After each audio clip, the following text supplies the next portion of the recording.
22 का MTP standard costing का second का बी क्वेश्चन आया था ये। ठीक है, यहाँ पर आप देखना बजटेड डेज दिए हुए हैं। मतलब समझ रहे हो बजटेड डेज मतलब कहना क्या चाहता है। बजट होता है, स्टैंडर्ड होता है, एक्चुअल होता है। बजट को एक्चुअल से कंपेयर नहीं कर सकते क्योंकि उनकी आउटपुट अलग अलग होती है। आउटपुट, इनपुट नहीं, आउटपुट अलग अलग होती है। तो हम बजट को स्टैंडर्ड में कन्वर्ट करते हैं, मगर ये बात कर रहा है बजटेड डेज की, यानी कि जो बजटेड डेज में जो प्रोडक्शन होंगे वो 25 दिन तक होंगे, ये कहना चाहते हैं। तो बजटेड डेज में 25 दिन तक जो प्रोडक्शन होंगे उनका जो फिक्स्ड ओवरहेड आएगा 1 लाख आएगा उस 25 दिन में। उस 25 दिन में जो प्रोडक्शन होगा ना 800 यूनिट्स होगा हर दिन।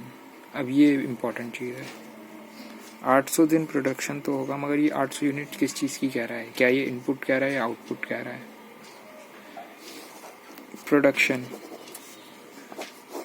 यहाँ पर कहीं पे भी इनपुट वर्ड यूज़ नहीं हुआ है तो हम इसे आउटपुट अज्यूम करेंगे। Budgeted production 800 units per day, तो हम इससे मल्टीप्लाई कर देते हैं अगर बजटेड डेज से, क्योंकि बजटेड प्रोडक्शन बजटेड डेज, तो हमारे पास क्या आ जाएगा? बजटेड यूनिट्स आ जाएगी। बजटेड यूनिट्स आ जाएगी 800 इंटू 25। वही चीज़ मैंने यहाँ पर करी है।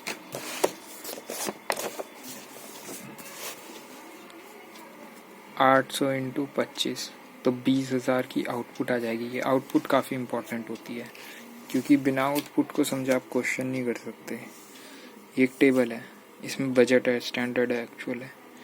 जब तक ये तीनों चीज़ें सेम नहीं होगी ना तब तक क्वेश्चन नहीं होएगा आउटपुट का। इनपुट डिफरेंट होएगी क्योंकि तभी तो क्वेश्चन होगा सॉल्व, क्योंकि इनपुट अगर डिफरेंट नहीं होगी तो फिर आउटपुट भी सेम है, इनपुट भी सेम है, कोई डिफरेंस ही नहीं आएगा, एडवर्स फेवरेबल नहीं आएगा। आउटपुट सेम होनी चाहिए। तो यहाँ की आउटपुट आ गई 20,000। अब वो 21,000 का क्वेश्चन है, 20,000 की आउटपुट है, सेम नहीं है, तो इसलिए स्टैंडर्ड बनाया जाता है। आउटपुट सेम रहनी चाहिए, मेन चीज़ ये है। ठीक है, तो हमारे पास बजटेड यूनिट्स आ गई, बजटेड डेज पता है, बजटेड प्रोडक्शन पता है, एक्चुअल प्रोडक्शन पता है। Fixed overhead are absorbed at the rate 10 per are. अच्छा, एक्चुअल प्रोडक्शन भी दिया हुआ है 21,000 यूनिट, जो मैंने यहाँ पर लिख के बताया था कि ये दोनों सेम नहीं है, तभी हम स्टैंडर्ड निकालेंगे। एनीवे, तो fixed overhead are absorb at the rate 10 per are, ये कहना क्या चाहता है? ये इंपॉर्टेंट चीज़ है। ये कहना चाहता है कि जो हमारे स्टैंडर्ड रेट पर आ रहा है ना वो 10 पर है, ये कहना चाहता है। Fixed overhead are absorb at the rate 10 per are. अब मेरे को ये कैसे पता कि आर्स हैं? क्योंकि यहाँ पर लिखा हुआ है पर आर, वरना हम यूनिट भी ले सकते थे, standard eight the rate 10 per unit, मगर यहाँ पर आर लिखा हुआ है तो हम आर मानेंगे। ठीक है, फिक्स्ड ओवरहेड।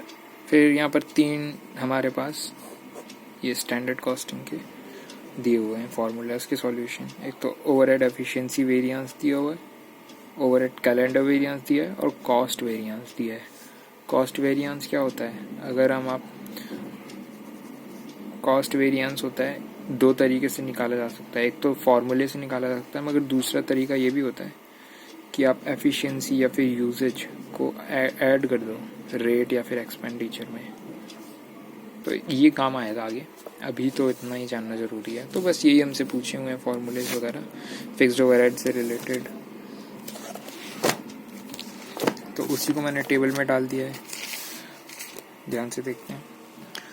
10,000 घंटे बैलेंसिंग फिगर आएगा। कैसे आएगा? स्टैंडर्ड रेट अपने को पता है 10 रुपये का, ठीक है।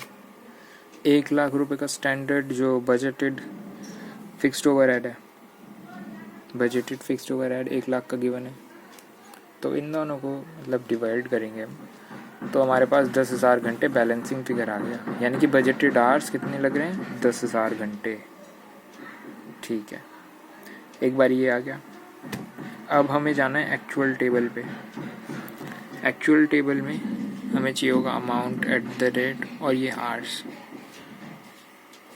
ये वर्किंग नोट से निकलेगा, ये भी वर्किंग नोट से निकलेगा। Working note 1, fixed overhead cost variance. Fixed overhead cost variance होता है स्टैंडर्ड माइनस एक्चुअल।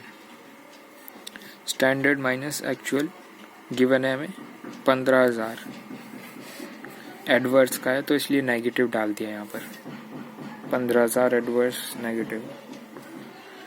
स्टैंडर्ड का अमाउंट कितना है, यहाँ पर आप देखोगे 1.05 लाख। ये आएगा कैसे, देखो ये जो है ये तो सेम ही रहेगा हमेशा, मगर ये हम कैलकुलेट करेंगे। कैसे करेंगे, अगर हमें 10,000 घंटे लगते हैं 20,000 के लिए, तो 21,000 के लिए कितने लगेंगे। अगर हमें 10,000 घंटे लगते हैं 20,000 के लिए, तो 21,000 के लिए कितने लगेंगे। ये इक्वेशन बना के हम, इक्वेशन तो नहीं, सॉल्व मैथ्स करके यहाँ पर हम 10,500 आवर्स निकाल लेंगे। इसको इससे मल्टीप्लाई किया, ये आ गया, और यही चीज़ हमें वर्किंग नोट में रखनी है। FOH cost variance is equals to standard minus actual, तो ये अपना आ जाएगा यहाँ पर 1.05 lakh standard minus actual is equals to minus 15,000, और वही चीज़ हमारा एक्चुअल FOH आ जाएगा। एक्चुअल FOH आ गया 1,20,000, 1,20,000। अब ये चीज़ एक बारी आ गई, तो इसे हम रख देंगे इस टेबल में।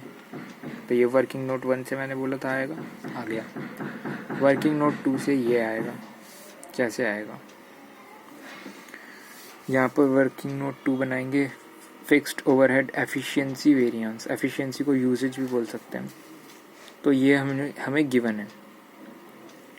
अगर आप देखोगे FOH एफिशिएंसी वेरिएंस 10,000 नेगेटिव में गिवन है, तो वही चीज़ हमने standard hour minus actual hour into standard rate 10,000 में इक्वल टू में रख दिया, गिवन है।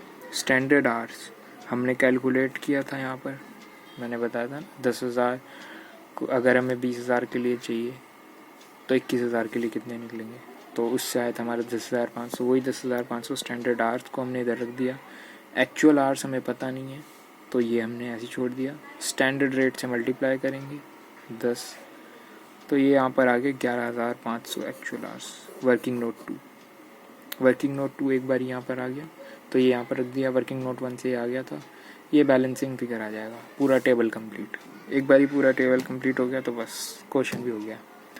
अगर आप स्टैंडर्ड में से एक्चुअल हटा देते हो, तो आपका एक्सपेंडिचर वेरिएंस आ जाएगा।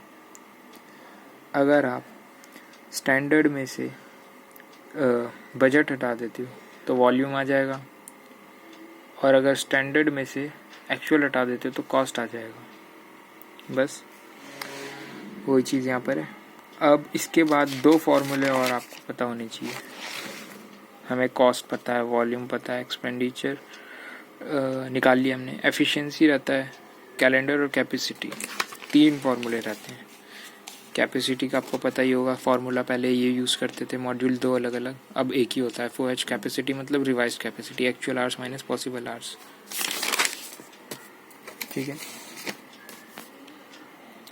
तो यहाँ पर हम देखते हैं पॉसिबल आवर्स कितने होंगे, एक्चुअल डेज कितने हैं हमारे पास, मल्टीप्लाई कर देंगे स्टैंडर्ड आवर पर डे।